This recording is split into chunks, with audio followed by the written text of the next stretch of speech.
One of the topics I did want to ask you, because I do like to ask all of our guests that do come on this podcast, this is a relatively very touchy-feely topic, especially on Twitter. What are your thoughts on this Ivy situation? Are you for him coming off the bench? Do you understand where Monty Williams is coming from? Yes to both. There's some caveats all the way through. I honestly, before the season started, I was like, what if you do bring Ivy off the bench, let him just run free and just lead the second unit, just get spark off the bench? I think that could be a really good role for him. You know, he's playing 20-ish minutes a game, 22 minutes a game. That's low. When I proposed it, I was like, bring him off the bench, play 30 minutes a night, finish games, all that, just for lineup balance, at least until we figure out our starting lineup spacing around Cade. But Ivy's shot looks, like he picked up where he left off last year, which was good. I get where Monty's coming from. On the flip side, like especially the other night, where he essentially sparked the comeback. Yeah. End of the third quarter, made some big defensive plays, great offensive plays, didn't play the entire fourth quarter. Like that was a problem for me.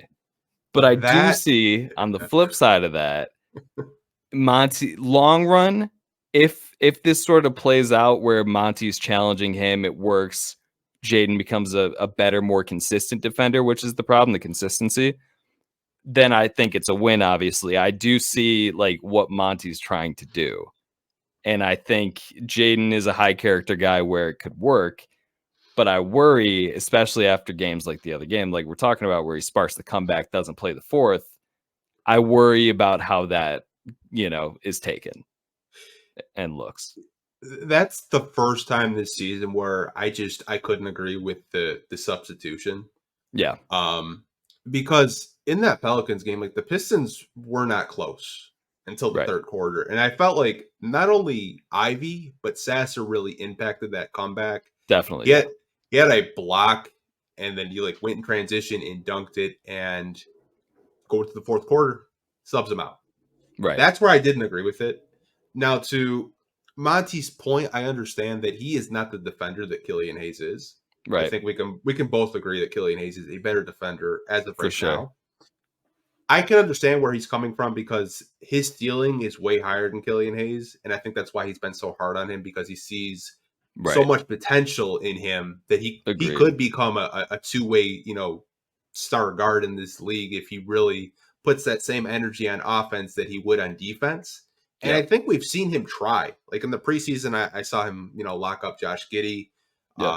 This is probably the most defense I've ever seen out of him. And I think with Casey last year, Casey just kind of let him just go out there and do his thing without any repercussions. Like he was able to, make mistakes and, not get yelled at or, be held accountable or coached up. I think that's why Monty has been so hard on him, is because he sees how great he could possibly be. He's just trying to coach him along the way and kind of teach him like, hey, like if you can outperform Killian Hayes, that starting job is yours. But as of right now in the defensive end, you're just not doing that. That's how I've seen it.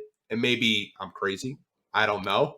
But I mean, there are like to me, the message just isn't always consistent. It's always Ivy. Right.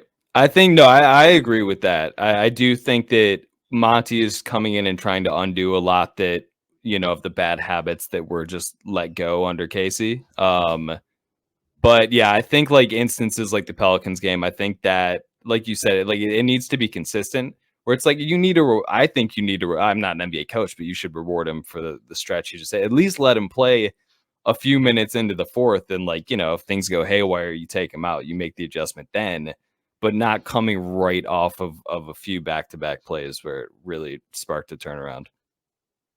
Yeah, I think Pistons Twitter is just melting right now. Like I'm sure you've seen it. Yeah. They have Jaden Ivey in a jail cell. Like that's my whole timeline right now. Yeah. Like if you guys aren't on Twitter watching live, they basically put Jaden Ivey in a jail cell, and that's all you see for like avatars or profile pictures on Twitter. It is the funniest thing. Like I love Pistons Twitter, negative or positive. You guys are comical. Like very creative too. Yeah, they don't get enough credit. Honestly, I think we're pretty much both in agreement with the Ivy situation. Like, we understand it, but at the same time, it's like that message is it's not. What's the word I'm looking for? It's not consistent with other players on the team, because other players on the team have made, defensive mishaps, and they don't get benched. So I don't know. I mean, like you mentioned, like I think it part of the reason why I'm projecting what I assume is the reason is that, like I think he sees more in Ivy than he might in some of the other guys, and is like, all right, I really need to undo some bad habits you have. Let me light this fire under you. You're coming off the bench. It's not a demotion, but you do need to earn the minutes. And he mentioned earning minutes after the Pelicans game. I think, it's just, we'll see. I think it could go one of two ways, obviously, but I think long-term it's probably going to work out. Yeah, I think why some fans are so nervous about the situation is they don't want another Ayton thing happening with Ivy.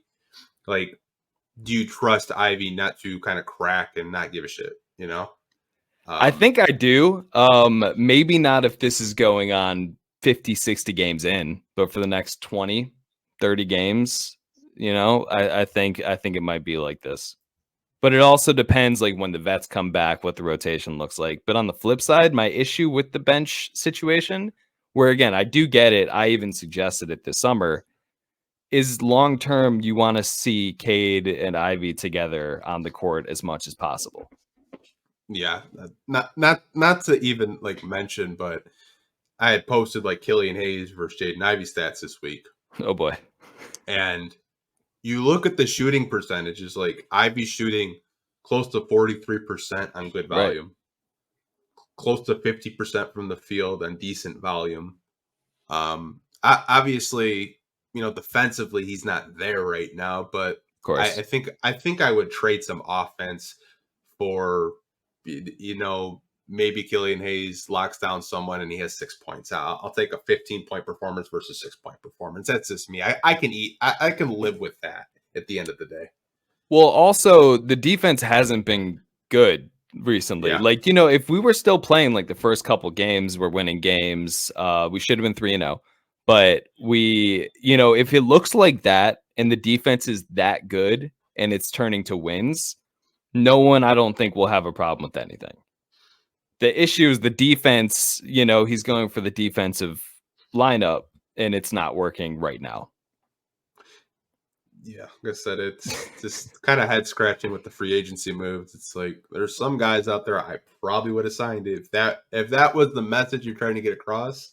Right. Like trading for Joe Harris is kind of a head scratcher. I get it, cap space wise, but I mean, you could have splurged for like a Torrey Craig. Well, also, like, and not to get into the Troy discussion, I'm a big Troy supporter. I do criticize things he does though. But like, I don't know why you make that trade. Wasn't it the day before free agency? Like, why not see how things play out? Like, see where everything's at. Like, I don't know. Like, Harris, realistically, with everyone healthy, probably isn't in the rotation either. Like, I understand, like, you get another shooter, all good, but like, I don't know. I don't understand the timing of a lot of moves. Yeah, I've kind of been critical on Troy, and I know people that watch this podcast for over the past year. I'm always like, why are you helping teams when they're in a financial situation? Why not take advantage of that? Right. Like, I was kind of advocating for Cam Johnson because I thought, him next to Cade would have been a good fit. Yeah. But at the price point, or like around 30 million, did it really make sense? I don't know. Who am I to say? But yeah. I think defensively, spacing wise, it would have been a lot better than like what we currently have. Right. I mean, I don't think Cam's played this season yet, right? He's played a little bit, but I mean, his numbers. His really injury history is a little. The injury history is what scared me. I was still all in, and for better or worse, but I was like, let's all take a step back and just note that he hasn't played over, I don't know what the number is off the top of my head, but like 50 something games yet. Yeah, I mean, like I said, I'm not defending Troy by any means, but some moves kind of have me scratching my head, and they still have open roster spot, and they haven't used it yet. Like, I'm just, and I think everybody is just like waiting for like, when's he going to pull the trigger on something this season, maybe after the December 15th deadline, if that's still the deadline when new free agents can be traded. Or if it's a trade deadline thing, is that too late? I don't know. But I'm guessing he just wants to see what this team looks like. I was a little perplexed why he didn't make any free agent signings. I mean, Kelly Oubre was right there, overpay him to get him here for a year. Even Torrey Craig. We could talk about all the what ifs this summer all day. Yeah, I was campaigning for Kelly Oubre in the last winter, and people are calling me freaking crazy.